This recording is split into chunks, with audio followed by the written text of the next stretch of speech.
좋은 교회, 좋은 TV. 오늘 말씀은 우리에게 참 부담스럽지 않을 수가 없는 그런 말씀입니다.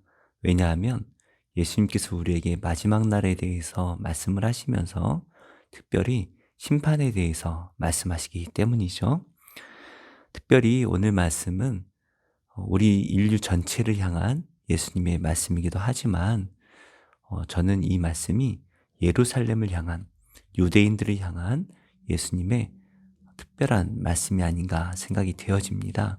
왜냐하면 역사적으로 유대인들이 받은 그 많은 고난들이 이 말씀 안에 담겨져 있기 때문입니다. 하지만 이것이 유대인들에게 국한된 것이 아니라 우리 모두에게 주시는 예수님의 말씀임을 기억하고 마지막 날 이 말씀이 어떻게 완성될 것인가 우리 함께 말씀을 통해서 살펴보기를 원합니다.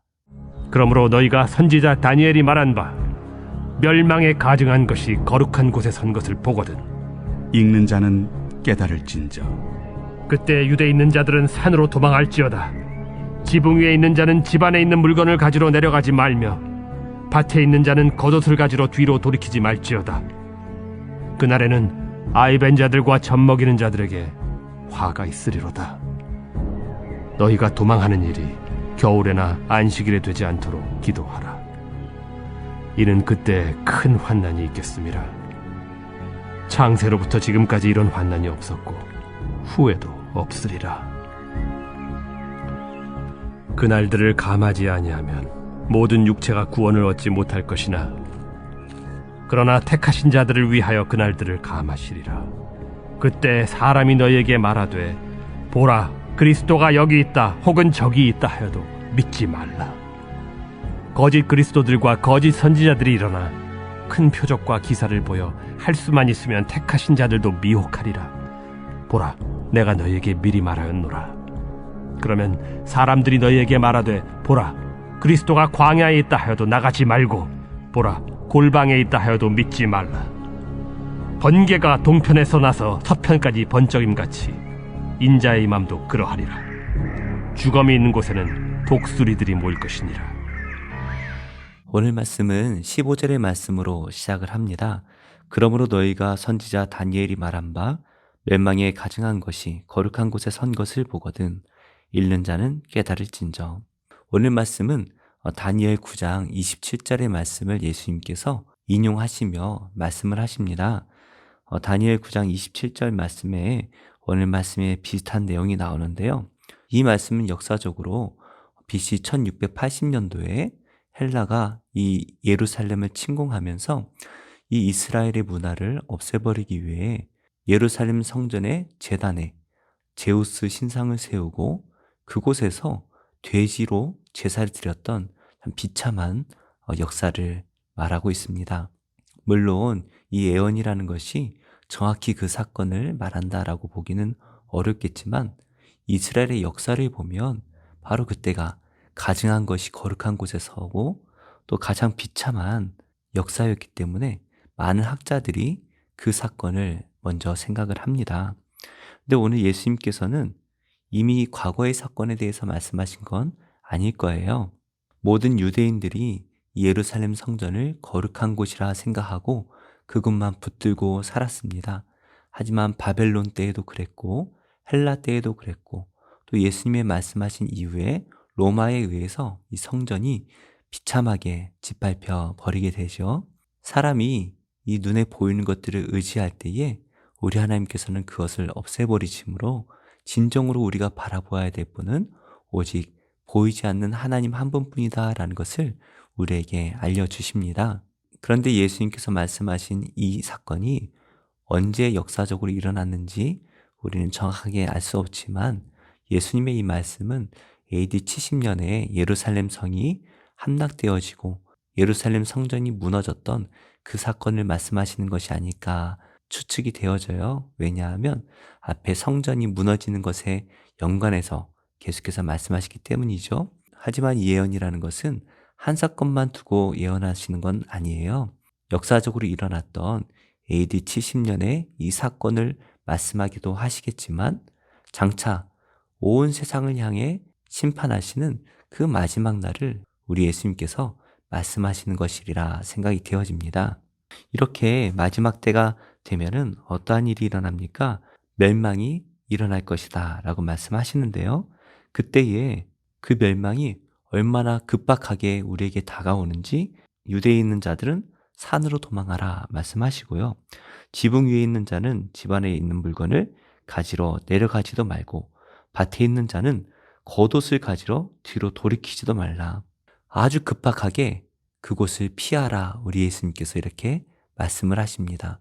왜냐하면 앞으로 다가올 그 멸망의 심판이 급박할 뿐만이 아니라 매우 강력하게 다가올 것이기 때문이에요. 그래서 그 멸망이 너무나 크기 때문에 빨리 도망가고 아무것도 가지지 말고 도망가는 일에 집중하라 이렇게 말씀을 하십니다. 그러시면서 예수님께서는 아이벤 임산부들, 또 젖먹이는 자들, 그리고 겨울이나 안식일이 되지 않도록 기도하라 말씀하시는데요. 왜냐하면 임산부나 아이를 데리고 있는 엄마들은 빨리 도망칠 수가 없지요. 그리고 겨울에는 너무나 추워서 도망가다가 밤에 어려움을 겪기 때문입니다. 그래서 그 환난 날이 얼마나 큰지 21절 말씀에요. 창세로부터 지금까지 이런 환난이 없었고 후에도 없으리라. 노아의 홍수를 우리가 기억합니다. 또 소돔과 고모라 땅이 어떻게 멸망했는지도 우리가 기억을 합니다. 그런데 그 사건들보다 더 비참하게 환난이 올 것이다 라고 말씀을 하십니다.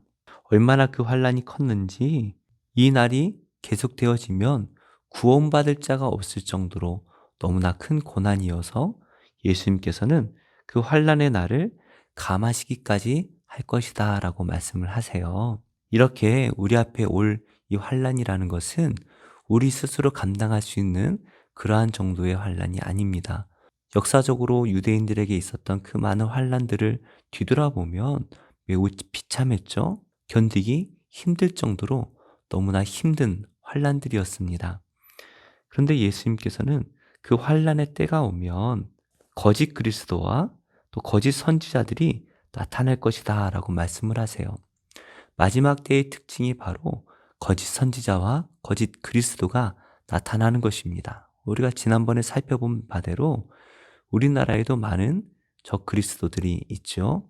그러다 보니 지금 우리가 사는 세상이 바로 마지막 때가 아닌가 생각이 되어져요.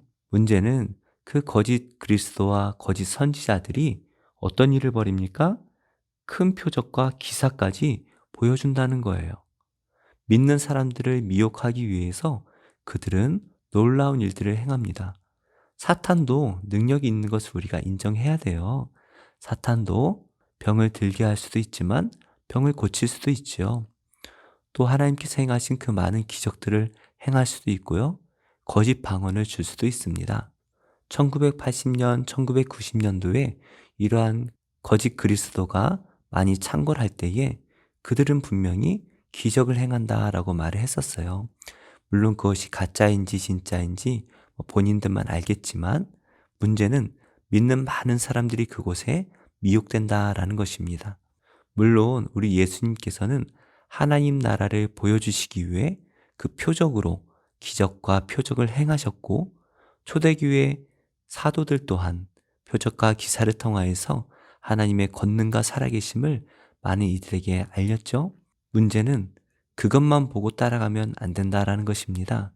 그들이 전하는 내용이 이 하나님의 말씀과 일치하는지 우리는 그것으로 분별해야 하는 것이죠. 그러면서 예수님께서는 26절에 이렇게 말씀을 하세요. 사람들이 너에게 말하되 보라 그리스도가 광야에 있다 하여도 나가지 말고 보라 골방에 있다 하여도 믿지 말라.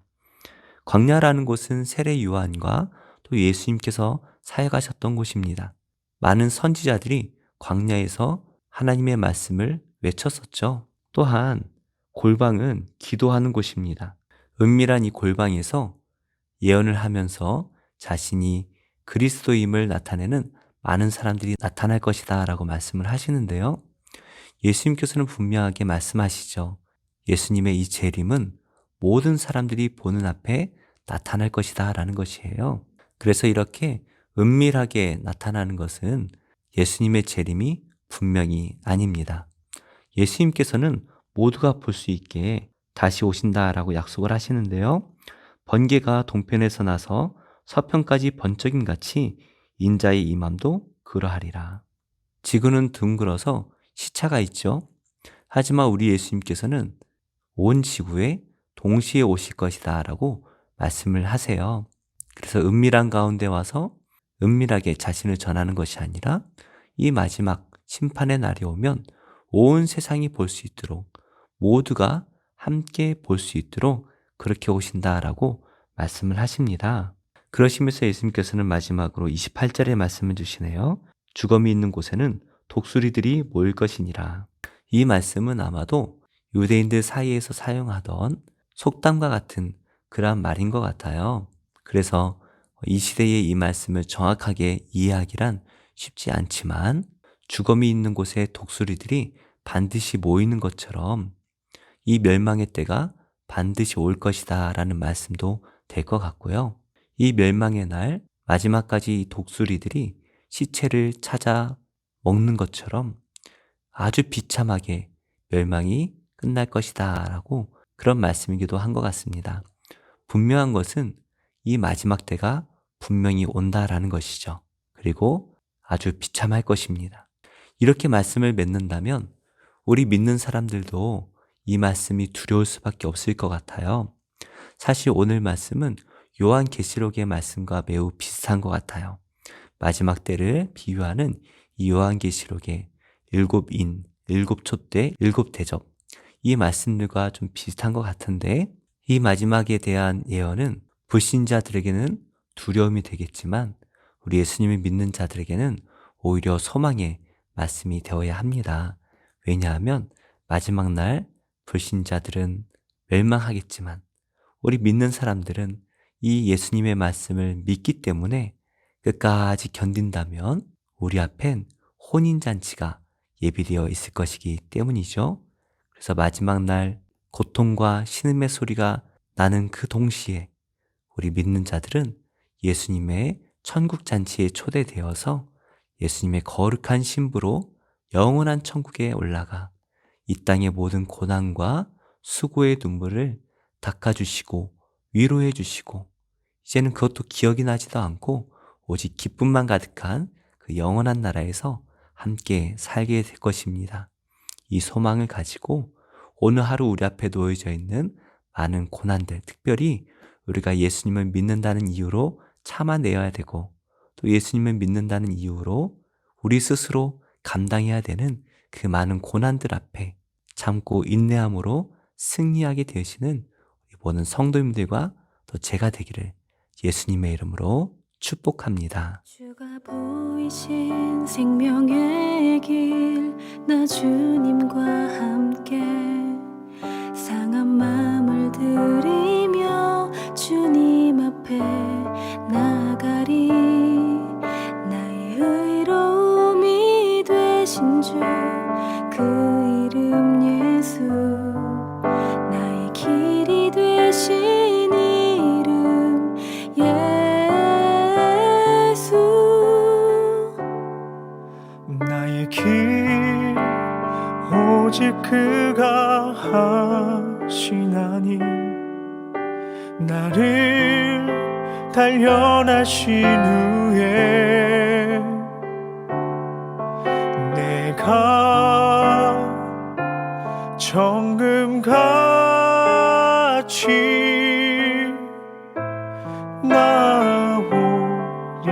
나오리라. 주가 보이신 생명의 길 나 주님과 함께 상한 마음을 들이며 주님 앞에 나가리 나의 의로움이 되신 주 그 이름 예수 나의 길이 되신 이름 예수 나의 길 오직 그가 하시나니 나를 단련하신 후에 내가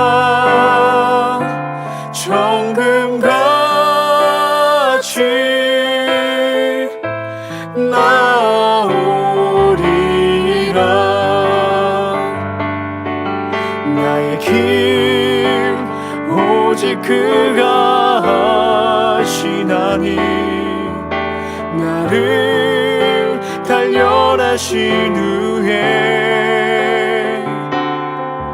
내가 정금같이 나오리라.